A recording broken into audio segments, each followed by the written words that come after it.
Hello hello दोस्तों, सभी को गुड आफ्टरनून। दोस्तों, आप सभी मित्रों का स्वागत करता हूं आपके अपने YouTube channel Sonlal Saini ITI माई पर। तो चलो दोस्तों, मैं आपके सामने अभी जो 1 मार्च 2021 को ITI का फर्स्ट सेमेस्टर का यानी 1 साल का एग्ज़ाम लगा था, उसका पेपर मैं सॉल्यूशन लेकर कराने हाजिर हो गया हूँ। देखो, मैंने इससे पिछले वाला वीडियो में मैंने 2 क्वेश्चन हल करा दिए थे। मैंने 2 क्वेश्चन हल करा दिए थे। देखो, ये 2021 में पेपर आया हुआ है इंजीनियरिंग ड्राइंग का।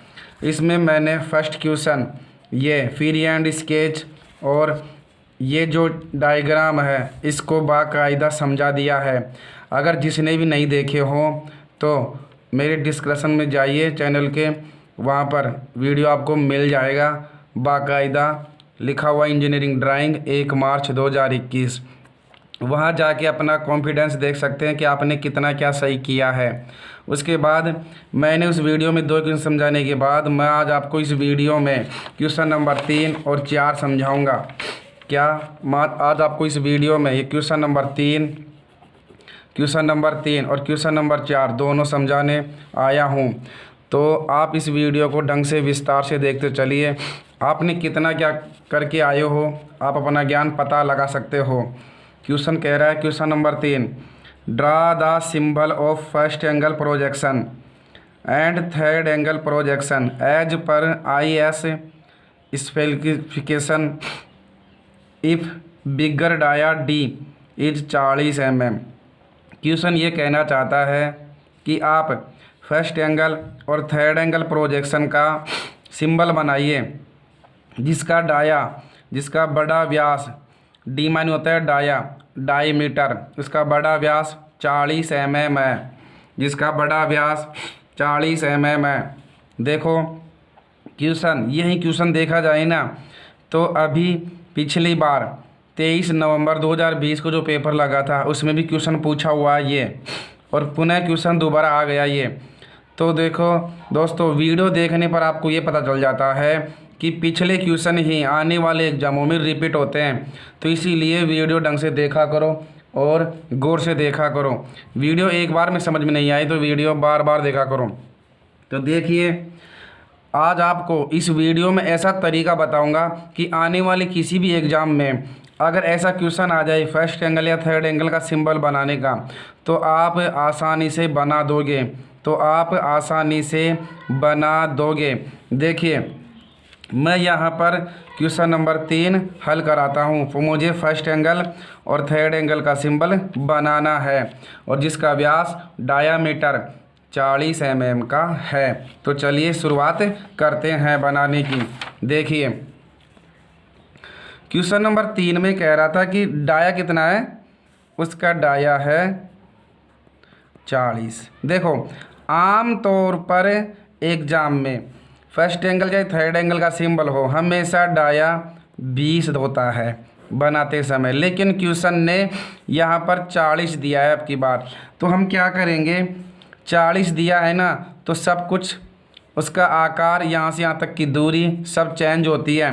देखो, आपको मैं एक बात बताऊं, यहाँ पर जब इसका मतलब है बड़ा गोला 40 का है व्यास, तो त्रिज्या कितनी होगी 20, और छोटा गोले की त्रिज्या कितनी होगी, व्यास से व्यास 20 होगा और त्रिज्या कितनी होगी 10 होगी। तो सबसे पहले कितना हम गोला भरेंगे, 10 mm त्रिज्या का गोला लेते हैं और छोटा गोला बनाते हैं। देखो, चाहे वो पहले फर्स्ट एंगल बना लो सिंबल, चाहे पहले फर्स्ट एंगल बना लो, ठीक है, बाद में थर्ड एंगल बना लेना। तो देखिए, फर्स्ट एंगल का सिंबल किस प्रकार बनाता हूँ मैं, आप ढंग से देखिए। और इस वीडियो में ऐसा तरीका बताऊँगा जो आप हमेशा के लिए याद रखोगे। देखो, हमने स्केल में 20 mm की, यानी 20 mm का तो व्यास हो जाएगा, 10 mm की क्या हो जाएगी त्रिज्या। देखो, ये ले लिया मैंने यहाँ से यहाँ तक 10 mm। ये 10 mm क्यों ले रहा हूँ भाई, देखो बड़ा गोला का व्यास 40 है तो त्रिज्या कितनी होगी 20। और छोटा गोले की व्यास 20 होगा तो त्रिज्या कितनी होगी 10। त्रिज्या कितनी होगी 10। त्रिज्या कितनी होगी 10 होगी ना। तो अब मैं 10 mm का यहाँ पर से यहाँ से ले लूँ। मैंने यहाँ से 10 mm का ये गोला ये घुमा दिया यहाँ से पूर्ण रूप से। इसका व्यास कितना हो गया, इसका व्यास कितना है, यहाँ से यहाँ तक का 20 है ना, और 10 mm त्रिज्या हो गई। जब छोटा गोला 20 mm का व्यास का बन गया तो बड़ा कितने का बनेगा, 40 का बनेगा। तो 40 बनाने के लिए मुझे कितने कितना mm का व्यास बनना होगा, कितने mm की त्रिज्या लेनी होगी, 20 mm की त्रिज्या लेनी होगी। तो मैं यहाँ किसी से भी 20 mm की त्रिज्या माप लेता हूँ। देखो ये 10 और ये 20 mm की त्रिज्या हो गई ना। यहाँ वैसे कि वैसे इस गोले पर रखो और यहाँ से पुनः एक गोला काट दो वापस इसके ऊपर से गोला ऐसे कि ऐसे फेर दो। देखो मैंने बना दिया ना, ढंग से देखिए मैंने बना दिया है। मेरा ये यहाँ से यहाँ तक का व्यास कितना हो गया, 40 mm, और त्रिज्या कितनी ली थी मैंने, 20 mm की। अब मुझे यहाँ से इधर की तरफ कितना लेना है।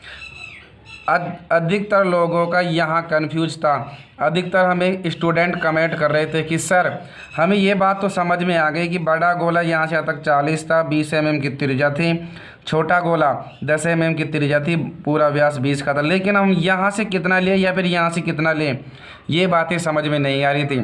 तो मैं आपको एक बात कन्फर्म कर दूँ, इस वीडियो में हमें एक सूत्र पता होना चाहिए, 1.25 इंटू डी। ये वाला फार्मूला याद रख लो आप। 1.25 इंटू डी, या फिर ऐसे कह सकते हो 1.25 इंटू डी। डी मानी होता है यहाँ पर बड़ा गोला, यानी बड़ा व्यास का गोला, ठीक है, बड़ा गोला होता है। जब यहाँ से यहाँ तक 40 था ना, तो इस डी का मान कितना रखो, 40। तो यहाँ देखिए, इधर देखिए 1.25 इंटू 40 रखता हूँ मैं। तो रखने के बाद मेरे पास कितने आएंगे, यहाँ गुणा करके देख लो, क्या गुणा कर लीजिए, 5 चौके 20, उसके बाद 5 दूनी 10 10, उसके बाद 4 दूनी 8 5। यहाँ देखो 0 0 0 और 5, दो संख्या छोड़ के पॉइंट लगा दो, कितना आया 50। समझ में आया, 50 mm। तो आपको इस केंद्र से इधर की तरफ कितना लेना था, 50 mm। केंद्र से बात बता रहा हूँ, इस केंद्र से। तो केंद्र से कितना लेना है आपको, 50 mm। हमेशा ध्यान रखना है यहाँ से यहाँ तक की दूरी किस सूत्र पर डिपेंड करेगी, इस वाले फार्मूले पर। ये जो मैंने फार्मूला लिखा दिया ना, इस वाले फार्मूले के अनुसार रख लिया करो। जैसे मान लो यहाँ डी 60 दे देना, तो इसकी जगह 60 रख लो, क्या इसकी जगह क्या रख लो 60। या 80 दे देना तो 80 रख लेना। जैसे डी का मान दे के, और हमेशा पेपर में डी का ही मान देता है, और छोटे का मान दे तो भी कोई दिक्कत नहीं आएगी, छोटे का मान दुगना कर लेना। जैसे मान लो यहाँ पर इस्माल, जैसे मान लो अधिकतर आप कह रहे हो कि सर बढ़ाई बढ़ा देता है, जैसे मान लो यहाँ इस्माल दे दे, तो इस्माल जैसे मान लो यहाँ पर 20 दे दें, तो अगर छोटा गोला 20 का है तो बड़े आपको कितने को जाएगा, अपने आप में 40 को जाएगा। तो यहाँ पर तो आपको कितना रखना है, बड़े गोले का मान ही रखना है, और हमेशा उस सूत्र में रख के और मान निकाल लो यहाँ से यहाँ तक की दूरी। तो कितनी आई, 50 mm। तो यहाँ से यहाँ तक कितना mm मापिए, 50। तो चलिए मैं 1 से माप रहा हूँ, यहाँ पर 1 से 50 कहाँ तक हो जाएगी, देखो ये 10, ये 20, ये 30, ये 40 और ये 50। यहाँ से यहाँ तक कितनी हो गई, 50 हो गई ना, 50। अब 50 आने के बाद यहाँ से यहाँ तक भी दूरी होती है, वो होती कितनी है, जितना बड़ा गोला होता है ना, उसका बड़ा गोला, उसकी त्रिज्या यहाँ से यहाँ तक की होती है। ये बात फिक्स है। तो यहाँ से देखो कितनी लेनी है मुझे, 40। लोगों ने यहाँ अधिकतर 20 लेके आए हैं, और लोगों ने बहुत अधिक कन्फ्यूज हो गए लोग, ठीक है, लोग क्या हो गए, कन्फ्यूज हो गए, सर 20 ले 40 ले। तो हमेशा एक बात ध्यान रख लेना, यहाँ से यहाँ तक की दूरी जो जितना बड़ा गोला होता है उसका बाह्य व्यास उसके अनुसार लेते हैं, क्या उसके अनुसार लेते हैं। यहाँ बड़ा गोला 40 का है, तो यहाँ से यहाँ तक भी दूरी 40 की मान लो। देखो 10 mm, 20, 30 और ये 40, मैंने यहाँ तक 40 ले लिया। कहाँ से मापा है पता है ना, यहाँ से मापा है, इस वाली दूरी से। अब देखो इतना काम करने के पश्चात मुझे किस में बनाना है, फर्स्ट एंगल में बना रहे हो ना आप। तो फर्स्ट एंगल में यहाँ से यहाँ तक की दूरी कितनी है, 40। तो सबसे पहले फर्स्ट एंगल में बड़ा वाला गोला 40 का होता है ना, तो 40 भर लो। कितनी ले लो, 40 स्केल है ढंग से रखने से लो सीधी सहायता से। और देखो ये 10 ये 20 mm ऊपर, और नीचे भी ये 10 ये 20 mm नीचे, और यहाँ से यहाँ तक खींच दो। यहाँ से यहाँ तक की दूरी कितनी है, इसके बराबर 40, और यहाँ से यहाँ तक कितनी दूरी थी, 40। अरे ये 20 यहाँ से यहाँ तक, 20 यहाँ से यहाँ तक, इसके बराबर की दूरी ऊंचाई हो गई। फिर यहाँ से कितना मापना है, 10 ऊपर 10 नीचे, इसकी गोले के बराबर। ये गोला कितने का था, 20 का। तो आप भी यहाँ कितना मापिए, 20। 10 mm ऊपर और 10 mm नीचे, 10 mm ऊपर और 10 mm नीचे। लो इसको मिला दो, 10 mm ऊपर 10 mm नीचे। और फिर इसको यहाँ से क्या कर दीजिए, मिला दीजिए। लो यहाँ से यहाँ तक का मिला दिया। इतना काम करने के पश्चात आपका सिंबल तैयार हो जाता है। हो गया ना तैयार। इतना काम देखो, यहाँ से यहाँ तक की दूरी कितनी है, 40। किसके बराबर होती है, इस जितना बड़ा व्यास होता है ना उसका, बड़ा ही बड़ा गोला, उसकी यहाँ से यहाँ तक की। यहाँ से यहाँ तक की दूरी कितनी होती है, इस फार्मूले के अनुसार 1.25 इंटू डी। इस फार्मूले के अनुसार केंद्र से यहाँ तक की दूरी होती है। ये बातें फिक्स होती है हमेशा, किसी भी एग्ज़ाम में या किसी में बैठो अगर ऐसा पूछता है तो हमेशा इस सूत्र से निकाल लिया करो।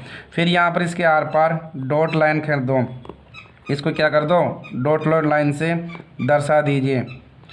तो बिल्कुल आसान था। अब की बार पेपर इतना आसान आया है हद से ज़्यादा, लेकिन फिर भी लोगों ने कंफ्यूज हो गए, स्टूडेंट कमेंट करके कह रहे थे कि सर हमें बताइए ज़रा। तो देखिए दोस्तों, आपके कहने पर मैंने पूरा पेपर सोल्व करा दिया है। अब आपकी जिम्मेदारी है, आपने ढंग से देखो। एक बार समझ में नहीं आई तो वीडियो को बार बार में देखो इतना काम कर दिया ना। अब इसका डायमेंशन करना था, तो डायमेंशन कर देते, आसान है। यहाँ से 10 mm दूरी छोड़ते, यहाँ पर भी, और एरो हेड लेते, स्केल की सहायता से इसको मिलाते, यहाँ पर ऐसे करते, बिल्कुल एरो हेड खींचते, और कितने थे यहाँ पर, 40। तो यहाँ लिख देते 40। उसके पश्चात यहाँ से यहाँ तक की दूरी कितनी थी, एक तरफ दर्शा देते, कितनी, यहाँ से यहाँ तक की दूरी, यहाँ से यहाँ तक की दूरी है 50, तो लिख दो 50। यहाँ से यहाँ तक, केंद्र से यहाँ तक की दूरी है 50। उसके पश्चात इसका भी माप दर्शाना था, तो आप दर्शा देते कितना, ये पहले छोटा गोला दर्शा दो यहाँ से, ठीक है। इस छोटे गोले को दर्शा दो पहले, लो छोटा गोला, और यहाँ पर लिख देते D/2, या तो ऐसे लिख दो D/2। D/2 का मतलब क्या है, जितना D मतलब डायामीटर है ना उसका आधा है ये, ठीक है। और इसकी बड़ी माप दर्शा दो यहाँ पर, इसकी बड़ी माप भी यहाँ सेंटर से लेके यहाँ पर, और क्या दर्शा दे यहाँ पर, D कितना है यहाँ पर, D बराबर है 40 mm नहीं लिखना, या mm लिख देना, कोई दिक्कत नहीं है। या तो mm लिख दो यहीं पर, ठीक है, या तो mm यहीं पर लिख दो, mm, समझ में ही बात है। या फिर यहाँ नहीं लिखो तो फिर नीचे एक और लाइन लिख देना, इसके क्या, नीचे एक और लाइन लिख देना यहाँ पर कि all dimension are in mm। तो भी बात वही होती है, तो भी चीज़ें वही हैं, चाहे यहाँ लिख दो चाहे यहाँ लिख दो, फिर नीचे लिख दो एक साथ। और इनकी भी माप कितनी थी, 10 थी ना यहाँ पर, तो 5 ये इसकी माप दर्शा दो, और यहाँ से यहाँ इसकी माप दर्शा दो, ताकि एग्जामिनर को ढंग से पता लगे कि कितनी थी ये 10। तो यहाँ इधर से लिखना था 10, यहाँ भी कितनी थी 10। और बड़ा गोले की माप यहाँ दर्शाना चाहते हो तो यहाँ दर्शा दो, नहीं ये दर्शा दिया ना आपने। अगर आप और भी अच्छा काम करना चाहते हो तो देखो, एक काम करो, इस वाली दीवार को इस वाली दीवार से मिला दो, ताकि एग्जामिनर और आप हमेशा संतुष्ट रहेंगे। ये देखो मैंने मिला दिया ना यहाँ पर बाकायदा, ये काम भी सही है। इतना काम कर दोगे ना तो एग्जामिनर ये सोचता है कि बच्चे को कुछ नॉलेज है ड्राइंग का, क्या बच्चे को ड्राइंग का नॉलेज है। देखो बाकायदा मैंने फर्स्ट एंगल का सिंबल बना दिया है। जस्ट इसका उल्टा क्या करना था, थर्ड एंगल में क्या करना था, ऐसे के ऐसे एग्जीक्यूटिव पर फ़र्क इतना ही था, ऐसे कैसे गोला बनाते। अब यहाँ मैं आपको मैं फर्स्ट एंगल में बाकायदा सब कुछ समझा दिया है। अब मैं अगर इसमें भी स्केल की सहायता से ढंग से समझाऊंगा तो वीडियो बहुत लंबा हो जाएगा। देखो सबसे पहले क्या लेते हैं, यही गोला, तो मैंने यहाँ इस बिना माप, अब तो बिना माप के समझाऊंगा आपको क्योंकि मैंने समझा दिया ना इसमें, ठीक है। ये तो मैंने बिना माप का गोला भर लिया, ठीक है। उसके पश्चात 10 mm त्रिज्या थी ना इसमें, फिर 20 mm की त्रिज्या, और ये बड़ा गोला इस वाले के बराबर। यहाँ से कितना लेना था, 50, इसकी तरह ऐसे के ऐसे। फ़र्क यहाँ इतना ही था, थर्ड एंगल में बना रहे थे ना, थर्ड एंगल ये उल्टा आ जाता यहाँ पर। थर्ड एंगल पहले यहाँ पर 10, नीचे 10, और यहाँ से कितनी लेनी थी, 40 लेनी थी, ऊपर 20, नीचे भी 20। इसको यहाँ से यहाँ मिला देते, इसको यहाँ से यहाँ मिला देते, और वापस ऐसे कैसे डॉट डॉट लाइन बाकायदा ऐसे कैसे करनी थी, सेम सेम इसकी तरह। और मिलाना चाहते थे इसकी सहायता से मिला दो स्केल को भी, इसको भी ऐसे कैसे, यानी जैसे मैंने फर्स्ट एंगल बना दिया ना वैसे कि वैसे थर्ड एंगल बनना था। ओनली इस वाले डायग्राम को उल्टा करना था। देखो ये वाला यहाँ और ये वाला यहाँ, तो मैंने ऐसे किया। ये कौन से एंगल का बन गया, थर्ड एंगल का। कौन से एंगल का बन गया, थर्ड एंगल का। जिस स्टूडेंट ने भी ऐसा कुछ किया है, इतना काम कुछ किया है, या थोड़ा बहुत ये नहीं खींच के लेकिन इसने माप ये गोला यहाँ से यहाँ तक कि 50 ये दूरी ली है, तो उस स्टूडेंट ने अच्छे काम किया है, उसको पूरे नंबर मिलने के चांस हैं, ठीक है। तो ये चलिए मैंने मेरा तीसरे नंबर का क्वेश्चन मैंने डिक्लेयर कर दिया है, और ऐसे कैसे लिख देते, डायमेंशन कर देते बाकायदा, यहाँ से यहाँ तक कि सब कुछ सही था। तो मैंने क्वेश्चन नंबर 3 आपके सामने सॉल्यूशन कर दिया है। तो समझ में आ गया होगा कि क्वेश्चन नंबर 3 किस प्रकार था, और ये जो फार्मूला अभी मैंने बताया उस फार्मूले को पूर्ण रूप से याद रख लेना। इस वाले को, ये हमेशा काम आने वाला सूत्र है, कोई सा भी देखिए डायमीटर। अब चलिए मैं आपको क्वेश्चन नंबर सॉल्व कराता हूँ। क्वेश्चन नंबर 4 देखिए, draw front view, side view and top view in third angle projection of given ये object, all dimension are in mm, इसमें मिसिंग डायमेंशन इफ एनी। ये कह रहा है कि इसमें फ्रंट व्यू, साइड व्यू और टॉप व्यू को थर्ड एंगल प्रोजेक्शन में ऑब्जेक्ट करो, खोलो उसको, और इसकी पूरी माप mm में है, ठीक है। तो ये कौन सा क्वेश्चन था, question number 4 third angle projection था। इस थर्ड एंगल प्रोजेक्शन को आपको ये बनाया किस में है, आइसोमेट्रिक में ना, ऑर्थोग्राफिक में खोलना था। तो चलिए थर्ड एंगल बनाते हैं, बाकायदा से क्वेश्चन दे रखा है थर्ड एंगल में बनाना है। तो चलिए थर्ड एंगल की शुरुआत करते हैं, किस प्रकार बना करते हैं। देखो लोगों ने ज़्यादा यहाँ कन्फ्यूज हो गए, लोग हमें ये समझ में कमेंट कर रहे थे कि सर हमें ये बात समझ में ये नहीं आई कि यहाँ एग्जामिनर ने यहाँ कुछ भी नहीं दिया दिशा माप कि ये साइड है या फिर ये फ्रंट है, ऐसा कुछ भी नहीं कहा। तो दोस्तों इसकी पहचान मैं आपको बता दूं, अगर हमेशा ध्यान रखें, अधिकतर यही माना गया है कि जिसकी माप ज़्यादा होती है, जिसकी लंबाई ज़्यादा होती है, वह वाला भाग हमेशा फ्रंट माना गया है, जिसे आप एलिवेशन भी बोलते हो, जिसे आप एलिवेशन भी बोलते हो। और जिसकी माप कम होती है उसकी माप हमेशा साइड मानी गई है, उसकी माप हमेशा साइड मानी गई है। हकीकत में तो यही है, लेकिन बच्चों ने क्या किया, कहीं पर उल्टा भी बना दिया, तो वे दिक्कत ना लें। हमेशा इस बातों को ध्यान रखें कि जिसकी माप ज़्यादा होती है ना, वह हमेशा फ्रंट होता है, यानी एलिवेशन होता है, और जिसकी माप कम होती है वह हमेशा साइड होता है। ये आपको परखने के लिए दिया है एग्जामिनर ने, लेकिन कई बच्चे इसको उल्टा भी मान गए, कई बच्चों ने यहाँ साइड मान ली, यहाँ फ्रंट मान ली।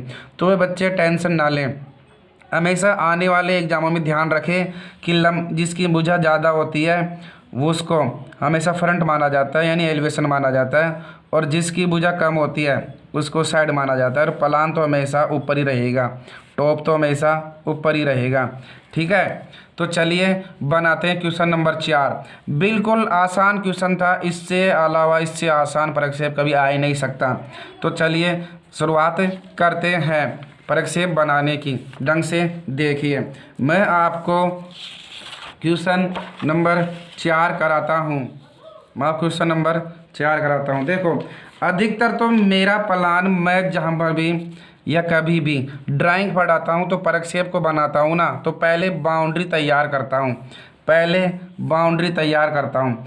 लेकिन कई लोग बाउंड्री न बना के ऐसे प्लस में कर लेते हैं। तो मैं आपको इस वीडियो में तो बाउंड्री न समझा के ओनली जो लड़के आम चीज़ करते आए हैं ऐसे, बस वही चीज़ यहाँ पर बनाना चाहता हूँ। तो देखिए, अगर बाउंड्री किस प्रकार से बनाई जाती है तो मैंने इसी यूट्यूब चैनल पर अपने डिस्क्रिप्शन में लिंक दिया हुआ है। वहाँ पर मैंने इंजीनियरिंग ड्राइंग में किस प्रकार से पहले बाउंड्री तैयार की जाती है सब कुछ बता रखा है, और बाकायदा प्रक्षेप को, खुले हुए को बंद करना, बंद को खोलना, वापिस सब कुछ दर्शा रखा है। अर्थात आइसोमेट्रिक को ऑर्थोग्राफिक में और ऑर्थोग्राफिक को आइसोमेट्रिक में बंद करना सिखाया हुआ है बाकायदा स्पष्ट रूप से। अगर देखना चाहते हो तो हमारे चैनल के डिस्क्रिप्शन में जाइए और वहाँ पर लिंक दिया हुआ है, देखिए। आपको यहाँ पर मैं क्वेश्चन नंबर 4 सोल्व कराता हूँ। देखिए, लोगों ने अधिकतर यही तरीका देखते आए हैं कि सर हमें तो एक ही तरीका आता है कि चलो यहाँ से बिल्कुल इस प्रकार से यहाँ कुछ माप रख लो, चाहे 10-10 mm का गैप रख लो या फिर 5-5 mm का गैप रख लो, ठीक है। मैं यहाँ पर तो 10-10 mm का गैप रखता हूँ और इस प्रकार बनाता हूँ, या फिर बिना गैप के भी कर सकते हो। लेकिन अगर आप सही कुछ नियमों के अनुसार करते हो तो हकीकत में तो 10-10 mm का गैप तो रखना ही चाहिए, ताकि वीडियो में भी प्रक्षेप बनाने में भी सफाई आती है। क्या प्रक्षेप बनाने में भी सफाई आती है। देखो मैंने यहाँ पर तैयार कर दिया है। उसके पश्चात यहाँ से भी, ठीक है, यहाँ से भी इस प्रकार बना लीजिए, इस प्रकार बना लीजिए।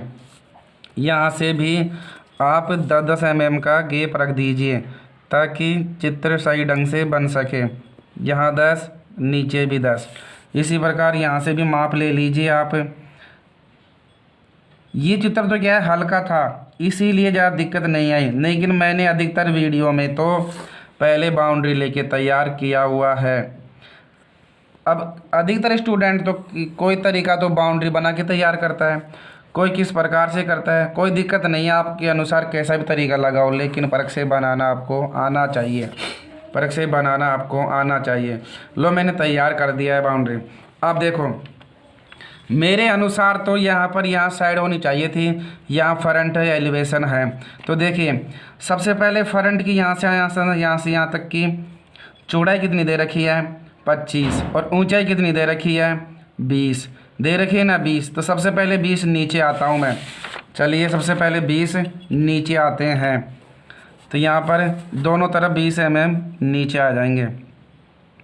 mm में दे रखा है, तो देखो ये 10 mm, ये 20 mm यहाँ नीचे आ गए। इधर से भी क्यों, क्योंकि जो साइड की ऊंचाई होती है वही तो एलिवेशन की होती है, तो इधर से भी 20 ही आएंगे। लो, हमने यहाँ से यहाँ तक 20 आ गया। उसके पश्चात यहाँ से यहाँ तक कितनी है, साइड में 20, इधर कितनी है, 25। तो चलिए 25 बनाते हैं। 25 चलिए ऊपर की तरफ देखो, कहाँ से भी माप लो 25 mm। ये 10 mm, ये 20 और ये 5, 25। क्योंकि मैं एलिवेशन इधर बना रहा हूँ, फ्रंट यहाँ, ठीक है। और यहाँ से कितना ले लीजिए, 25 mm ले लीजिए। तो चलिए 5, 10 और ये भी 20, 25, और यहाँ से इसको मिलाइए, यहाँ से भी इसको मिला दीजिए। लो, उसके पश्चात यहाँ कितनी थी, चौड़ाई कितनी है इसकी, साइड की चौड़ाई कितनी है, यहाँ से यहाँ तक की दे रखी है कितनी, 20। तो चलिए यहाँ से यहाँ तक की 20 चलते हैं। ऊपर 20 लीजिए यहाँ से। तो लो, हमने ये ले लिए यहाँ से यहाँ तक की 20, 10 और ये 20 ले लिया। उसके पश्चात 20 इधर भी, क्योंकि बनाएंगे ना ऐसे कैसे बाउंड्री बन जाएगी। तो लो, इसको मिला दीजिए,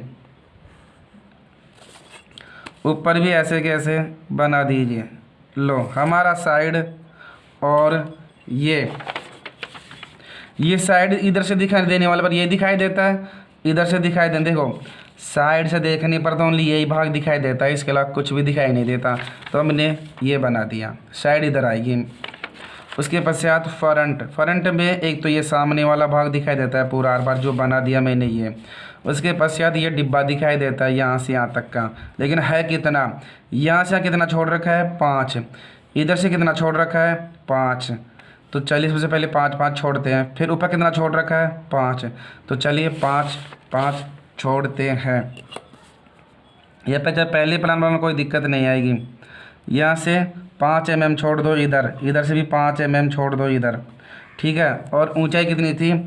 ऊंचाई कितनी छोड़ रखा है? ऊंचाई देखो यहाँ से यहाँ तक की कितनी दे रखी है? 5 दे रखी है ना। यहाँ से यहाँ तक की 5 छोड़ रखा है दोनों तरफ।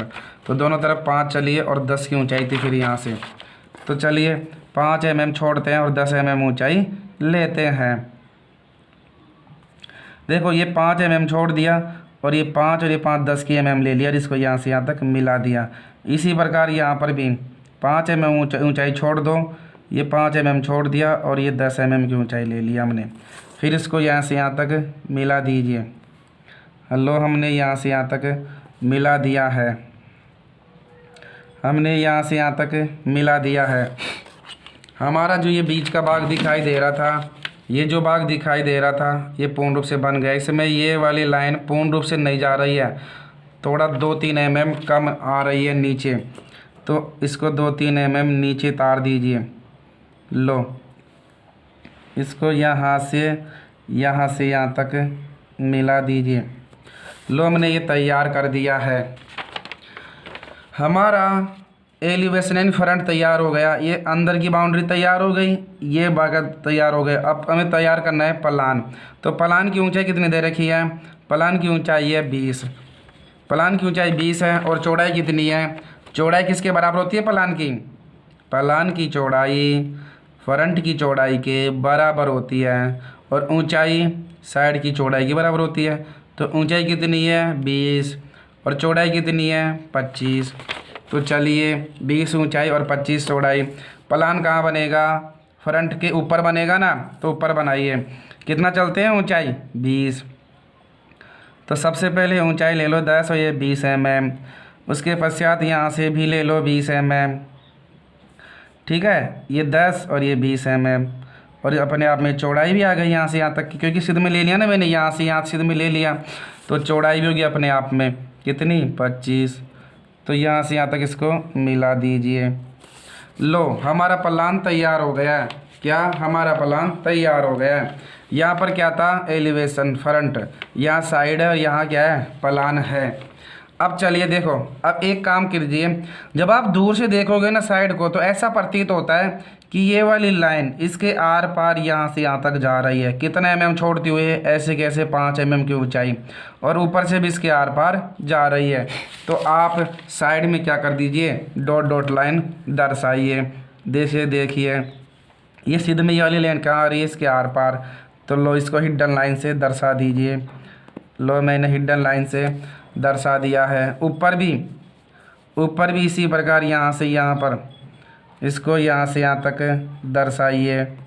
लो, मैंने यहाँ से यहाँ तक दर्शा दिया है। ये पूर्ण रूप से लगता है आर पार जा रही है, हकीकत में तो नहीं है, लेकिन लगता है आपको ऐसा है दूर से देखने पर। अब आपको प्लान से देखोगे ना इसको, तो ऐसा लगता है ये इसके आर पार यहाँ जा रहा है, इसके आर पार जा रहा है। हकीकत में नहीं जा रहा, लेकिन हमें मानना पड़ेगा, क्योंकि जब चीज़ें ऐसे कटे हुए भाग होते हैं ना, तो उसको अंदर की तरफ दिखाया जाता है ऐसे आर पार। कितने इसकी सिद्ध में ही।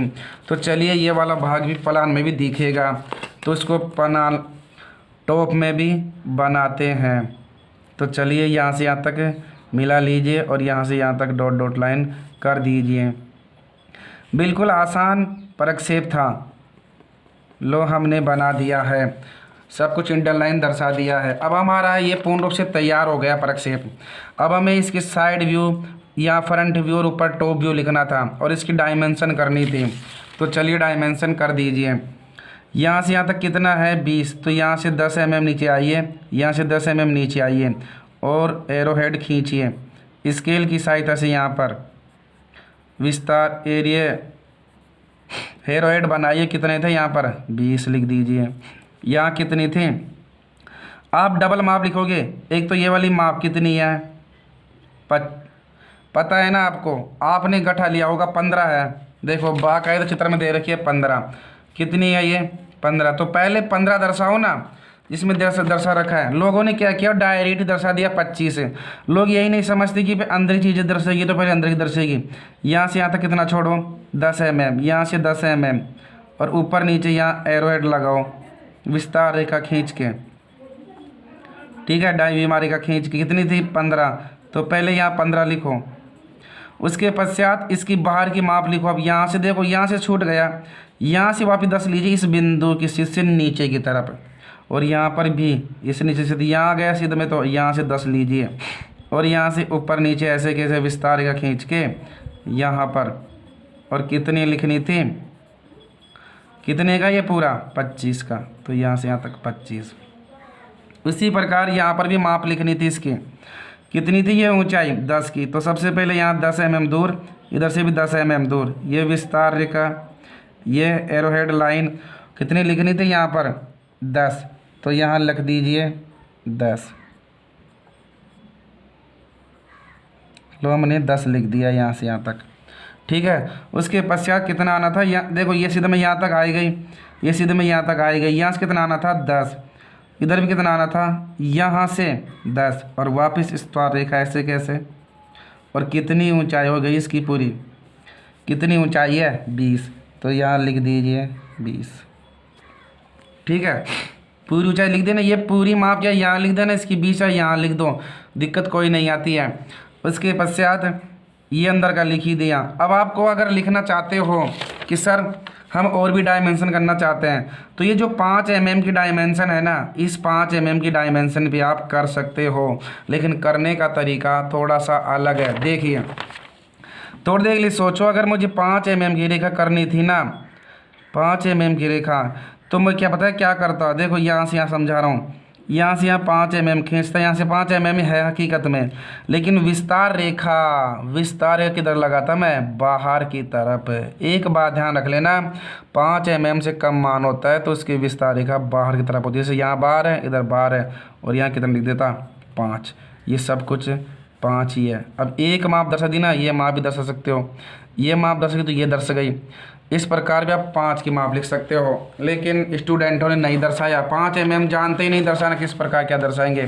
तो इस वीडियो ढंग से देख लो कि 5 mm की एरोहेड बाहर की तरफ लगते हैं, तो मैंने दर्शा दिया यहाँ पर, ठीक है। और यहाँ पर क्या लिखना है? और ये है साइड व्यू। तो बाकायदा अच्छे अच्छे अक्षरों में ढंग से साइड की मीनिंग वहाँ से देख के लिख लेनी थी। क्या? Side view. चाहे बड़े अक्षरों में लिख दो, चाहे छोटे अक्षरों में लिख दो, उससे कोई दिक्कत नहीं आएगी, लेकिन लिखना सभी को अक्षर, ठीक है। साइड व्यू लिखना था यहाँ पर क्या लिखना था? फ्रंट व्यू, पूरी मीनिंग, ठीक है, फ्रंट की, FRONT, फ्रंट व्यू। ये नियम होते हैं किस प्रकार लिखते हैं, पता होंगे आपको। ये 5 सीधी रेखा होती है, और यहाँ से यहाँ तक की 5 mm की ऊंचाई होती है, फिर लिखा आता है ये, तभी अच्छे नंबर मिलते हैं आपको। और ऊपर भी ये क्या था? Top view. तो टॉप व्यू लिख दो यहाँ पर, ऊंचाई लेके 5 mm की, और क्या लिखना था? टॉप, ऐसे टॉप। फिर व्यू लिखते समय 5 mm का, जब नए अक्षर लिखते हैं ना 2 mm, तो 5 mm का गैप रखते हैं। टॉप फिर व्यू, बड़े बड़े अक्षरों में लिखना था, लेकिन लोगों ने इतना काम नहीं किया, छोटे अक्षरों में लिख दिया। तो भी कोई बात नहीं है, नंबर तो उतने ही मिलेंगे। लेकिन उसके बाद ये फ्रंट व्यू, ये साइड व्यू, ये टॉप व्यू, और नीचे सिंबल भी बनाना था। किसका? थर्ड एंगल प्रोजेक्शन का। यहाँ सिंबल बना लेते। सिंबल बनाना मैंने बता दिया अभी इससे पहले वाले में। वहाँ फर्क कितना ही था, उसमें 40 नहीं लेनी थी, इसमें 20 ही लेनी थी। देखो यहाँ हाथ से बना रहा हूँ ओनली मैं, क्योंकि वीडियो ज़्यादा लंबा होते जा रहा है। देखो सबसे पहले 5 mm की त्रिज्या लेते और 10 का गोला बना देते, फिर 10 mm की त्रिज्या लेते और 20 का गोला बना देते। फिर यहाँ से यहाँ तक की कितनी लेनी थी? यहाँ से यहाँ तक की पता है ना आपको, मैंने फार्मूला बता दिया 1.25 × d यहाँ रख के।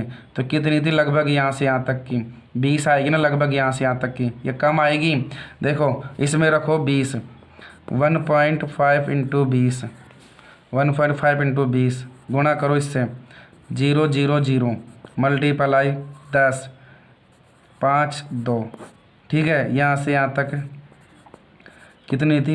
25। कितनी लेनी थी? तो अब यहाँ से यहाँ तक कितना लेते? 25। तो यहाँ 25 ले लेते। 25 लेने के पश्चात पहले थर्ड एंगल में था ना, तो थर्ड एंगल 5 ऊपर 5 नीचे हो गया ना इसके बराबर। फिर यहाँ से कितना जाना था? 20। क्यों? क्योंकि ये बड़ा वाला कितने का है? 20 का। तो यहाँ कितने आने थे? 20। फिर 10 mm ऊपर 10 mm नीचे, ये बनाओ ये बना दो यहाँ से यहाँ तक, और वापस ऐसे डॉट डॉट लाइन, ऐसे डॉट डॉट लाइन, इसकी माप। ये था सिंबल। सिंबल बनाने के बाद लिखना था आपको सब चीज़ें किस में थी, mm में। तो क्या लिखनी थी, all dimension are in mm, जो बाकायदा क्वेश्चन में दे रखा है। ये देखो meaning, all dimension are in mm। इतना काम करने के पश्चात अगर लिखना चाहते हो और भी नीचे, तो क्या लिख देते, थर्ड एंगल प्रोजेक्शन। क्या लिख देते नीचे, थर्ड एंगल प्रोजेक्शन, जो उसमें क्वेश्चन में दे रखा है, थर्ड एंगल प्रोजेक्शन। इतना काम करना पड़ता है प्रक्षेप में, तब जाके अच्छे नंबर मिल पाते हैं। ठीक है दोस्तों, तो मैंने बाकायदा सब कुछ समझा दिया इस वीडियो में किस प्रकार। और आप मुझे बताइए, और हाँ आपको मैं एक सूचना दे दूं कि जो बाकी सब्जेक्ट बच गया, जैसे कंप्यूटर का, मैथ का और थ्योरी का, उनके पेपर जल्दी ही इस महीने में लगने वाले हैं। तो आप स्टूडेंट अगर अपनी तैयारी करना चाहते हैं तो इस यूट्यूब चैनल पर बने रहिए। मैं जल्दी ही इस यूट्यूब चैनल पर पिछले प्रीवियस ईयर पेपर और आने वाले क्वेश्चन किस प्रकार हो सकते हैं मैथ में, कंप्यूटर में और थ्योरी में, जल्द ही वीडियो लेकर हाजिर होता रहूँगा। तो आप इस यूट्यूब चैनल पर बने रहिए। तो दोस्तों फिर मिलते हैं नए टॉपिक के साथ नए वीडियो में। तब तक के लिए सभी भारतवासियों को, सभी देशवासियों को राम राम साहब। जय हिंद, जय भारत। वीडियो को ज़्यादा से ज़्यादा लाइक, शेयर और सपोर्ट करें, और कमेंट करके बताइए मेरा ये तरीका समझाने का किस प्रकार रहा। फिर मिलते हैं। जय हिंद, जय भारत, वंदे मातरम।